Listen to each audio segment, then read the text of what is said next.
I was an assistant administrator for Asia in USAID. And so I'd heard about Asia Society, and I knew about the Williamsburg Conference. And it was very well regarded in Asia, talking about water and agriculture and the issues of human society. And I was interested. And I'd worked with Ambassador Nick Platt and with Hank Greenberg and with John Whitehead. So when I came out of the administration, I came to New York. I saw Asia Society. But what hooked me was not the foreign policy and the economic policy, it was arts and culture. I was fascinated that we were deeply rooted in performing and visual arts. Very exciting. I mean, what sort of an economic and political organization focuses on the arts?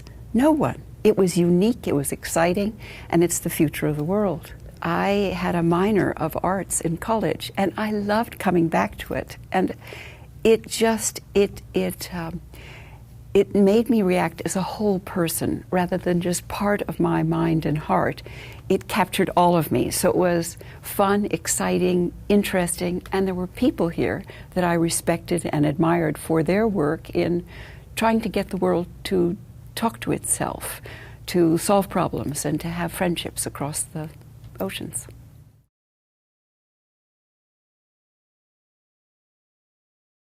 And he was thinking about what the world and what these countries, how they should respond after the war, what their peoples needed. And so he thought of a medical college and the need for health systems and for trained physicians, for agriculture, and what types of facilities and technology was needed to start agriculture back up again after the war. And his thinking was purposeful. It was, what can we do to get this country started, and what can we do to hear from the people from what they needed? His journals are so precise. They are meticulous in how they are cataloging the interests and the aspirations of people in each country and in each city that he was visiting, so that he wrote down what he heard. And that is the way you start an institution. You listen to the people that you are focusing on and with, and it becomes the underpinnings of a society and of a friendship. And for Asia Society, he thought of us as being so broad that we would cover every part of what he termed culture. It was not an intellectual culture, or what we would think of as, let's say, the history of sculpture or of art.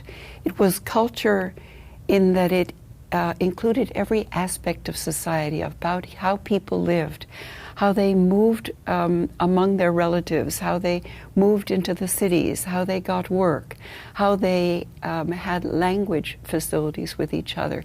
He was thinking deeply about the fabric of a society. And so Asia Society, to my mind, he was forming the basis of a future society in which there would be friendship across the oceans among the Asian countries and the United States.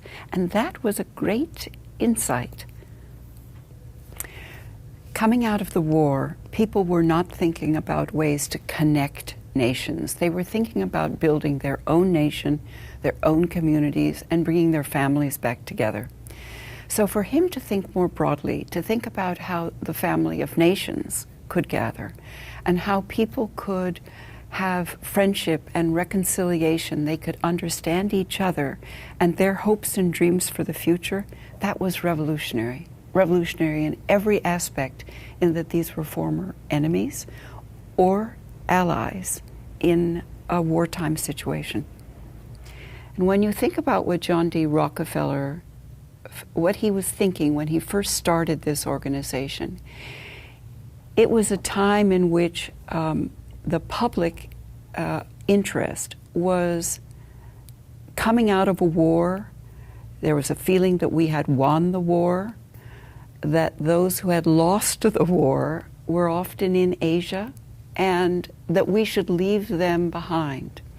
John D. Rockefeller did not think that. He felt that the future lay across the Pacific, and that if we understood each other and understood each other's customs and countries and families and institutions, that we would build a future together. And so he went against a great deal of local antipathy in the United States. There was not a backing for policy institutes. It was an era of McCarthyism. It was a time when we were thinking about just America for Americans. But he was in a position of respect and prominence. And his reaching out to Asia and respecting the cultures and the history and the peoples of Asia, whether it was in Japan or China or other countries, made an enormous difference. It set an example, and it changed how people thought about Asia.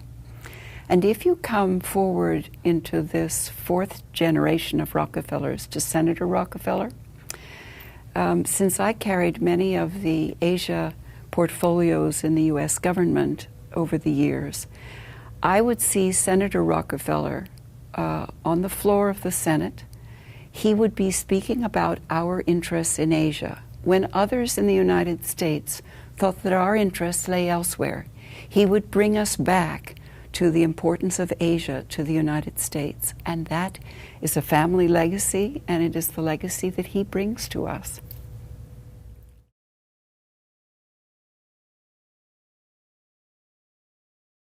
The mission of this institution is exceptionally relevant today.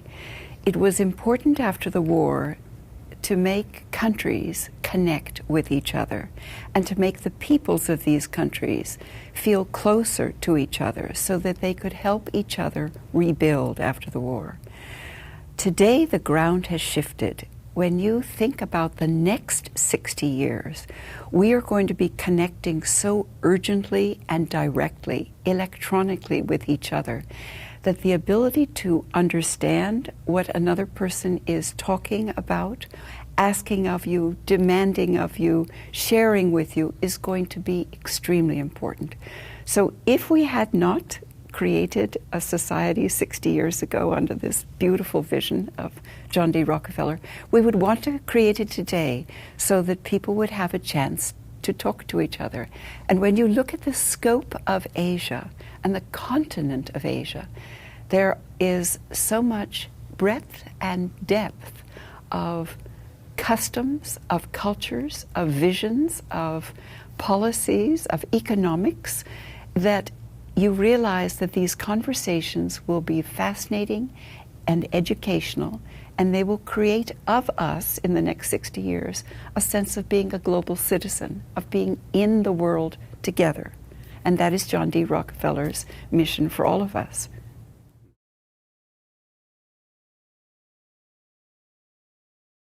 When I was in USAID and in state, and the cyclone had just come through Burma, we initiated a number of humanitarian missions to bring blankets, food, water. And there was a clear interest in trying to help Burma, but also that the Burmese were reaching out, that they too would like to talk about ways to be re-engaging with the world. And out of that experience the next few years, Asia Society began a number of policy initiatives in which we began to think about what could open up and connect Burma, Myanmar, with the world at large. And they were on policy, education, economic, agriculture, regular civil society issues. And all of those became a study and a body of work in which we worked closely with the nations around Burma, but also with the country itself and its leadership. Aung San Suu Kyi was part of those discussions, and her party and the members of her leadership. And we felt that there was the beginning of a new relationship emerging. And as Aung San Suu Kyi herself represents, she was bringing a new way of thought and of leadership to the country. Several years progressed, and we gave an award to Aung San Suu Kyi. She came to the United States to accept it, and we were so proud of seeing how she had managed a transition of thought and ideas, but on the ground, practical assistance and help to the people within Myanmar who were thinking about reconnecting with the world around them in Asia, but also in the United States, in Europe, in Africa, South America. And it is that emergence of a people that she was representing and guiding and leading. And it was also a very proud moment as a woman. We had our Secretary of State, Hillary Clinton, there, as well as Aung San Suu Kyi, and you realize that women in leadership can make a very big difference. Aung San Suu Kyi mentioned that she had known and been familiar with Asia Society for many years, and that she was very proud of what we had accomplished because we had kept the lines of communication open, not just with her country, but with the countries in the neighborhood, in the Asian neighborhood. And that is a great credit to Asia Society, that over the years there have been leaders who were less well known, less supported, and that we in Asia Society were here. We were here to support and to initiate conversations and to continue conversations, and that they occurred over decades. We did not leave this conversation. We instead carried it on as an institution. And I think that's what John D. Rockefeller would have wished of our conversations.